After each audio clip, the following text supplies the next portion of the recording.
YouTube, what is going on? Back with my latest video, back to an installment of Speculation Saturdays. So I have two lines for you today that I'm going to suggest. Neither of these two lines, I don't collect either of these two lines, but I think they have definite potential to be future grails, and I think now's a good time to purchase these before it's too late. So without further ado, let's get right into these two lines and see what I got. Here we go. Listen, been in the game for a minute, clocking in because it's time to get down to business. Stunting is a habit, on me I'm good at it. Ask around town, I'm known as the Popsavage.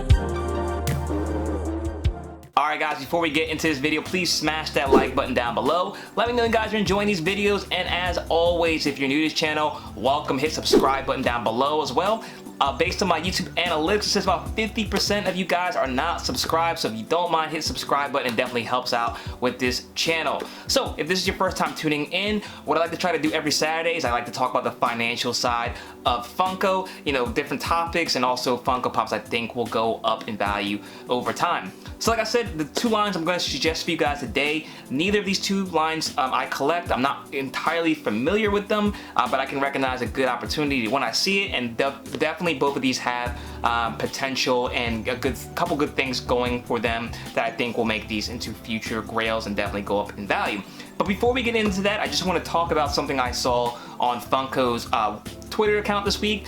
They do that frequent thing where they do Q&As where they ask, you know, the community asks them questions, and one thing that stood out to me I thought was pretty interesting, I think you guys should know, especially if you're investing into a lot of the Funko Pops I suggest, is somebody asked them, will vaulted Pops ever be essentially made again? And they said rarely are they ever going to bring things out of the vault. So what that tells me is once a pop is vaulted, it's highly unlikely that it ever will be made again. There's only one pop I can think of that they've ever remade and took out the vault, and that was Dory. They did it for Finding Dory because the Finding Nemo pop and the Finding Dory pop were exactly the same. I don't know how they would actually remake a mold to kind of have a pop out there for Finding Dory, and there's only one pop from there. I think it's that octopus thing. But that's the only pop I can think of that's ever been brought out of the vault. A lot of times people consider a vaulted pop restocking at a retailer, such as what happened with that glow-in-the-dark All Might for was it Funimation? That's not unvaulted, it's just more stock that they found sitting around, and it's still the same production line that Funko made back when they originally produced it. It's just now being redistributed or resold or sold by the distributor, the company Funimation. So once a pop is vaulted, based on what I can see from Funko, they are acknowledging that it's most likely never going to be bought at the vault.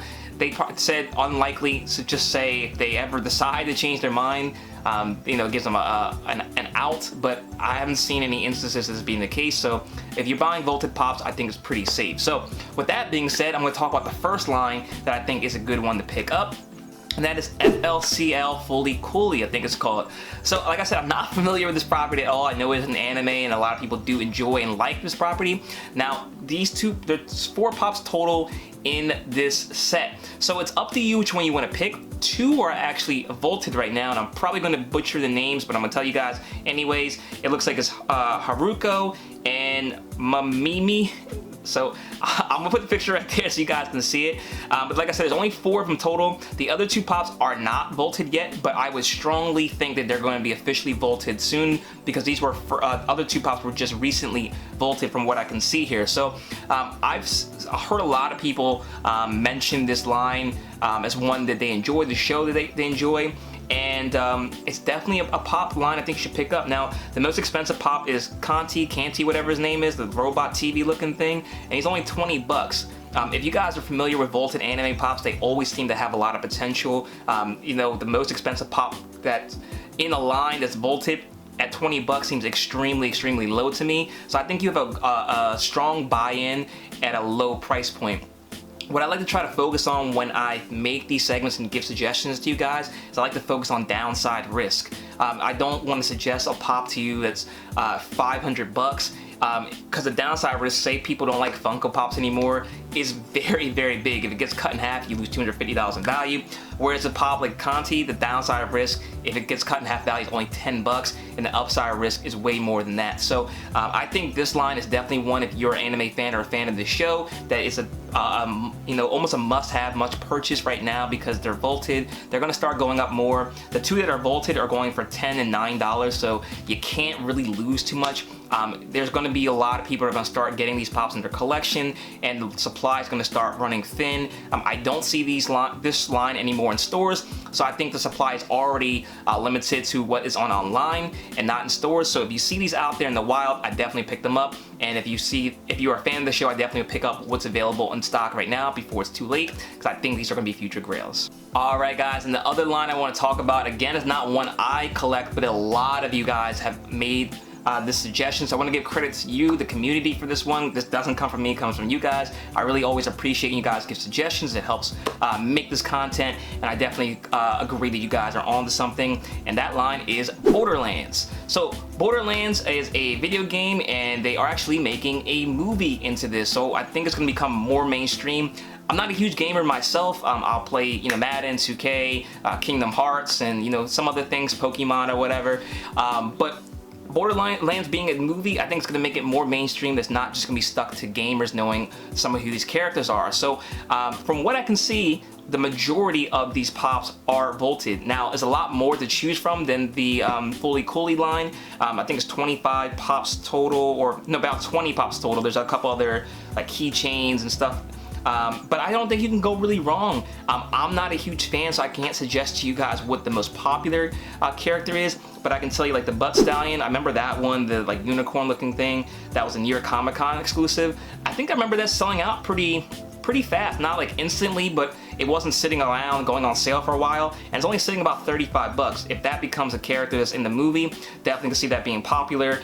There is also Chase for Maya that was a GameStop exclusive, another one that I think could be pretty expensive. GameStop chases aren't the easiest to come across, so I can definitely suggest that one as being a good one to pick up. And there's other pops, you know, that are from like 2015, like this Mad Moxie. It's only going for a total of 6 bucks and is vaulted. So I think there's a lot of pops in this line that are very, very low as far as the price concern, and the potential, if it being more mainstream into the movie, more people knowing about it and buying these Funko Pops, is going to increase the value of these. Now, I know a lot of people are going to make the comment that they're probably going to make new pops for the movie.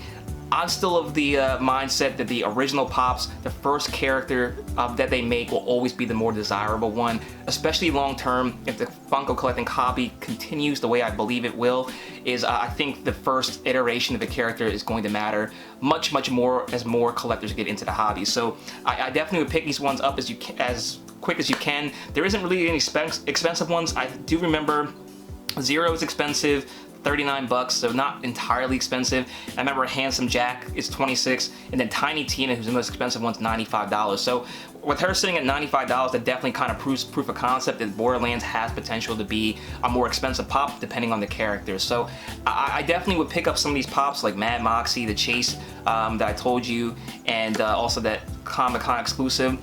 All pretty good potential, and I just would pick up the character you like, and hopefully that's a character that makes it their way into the movie. So that's all I have for you guys today. I'm sorry I don't have any of these pops in my collection. I probably won't even buy them because I don't like to buy pops that don't fit into my collection, even if I think there's potential for them to go up in value. But I feel like it's a disservice to me to only mention things that I enjoy, so definitely want to give you guys those 2 suggestions, and hopefully there's something that you like and can add to your collection. So there you guys go. That's all I have for you guys today. Let me know your thoughts in the comment section below, and again, shout out to you guys for making the suggestions so this video can be possible. So if there's anything that you guys think should be included in the segment, always feel free to drop it down below, and if I agree, I'll always give you guys credit for it. So thank you so much again, guys. I appreciate your support. As always, make sure you hit the like button, comment down below, subscribe if you're new, check me out my second channel at Savage Breaks, where I do Pokemon and sport card openings, and check me out on my Instagram at ThePopSavage. You can stay connected there too. Thanks again, guys. I appreciate it. Until next time, see you later.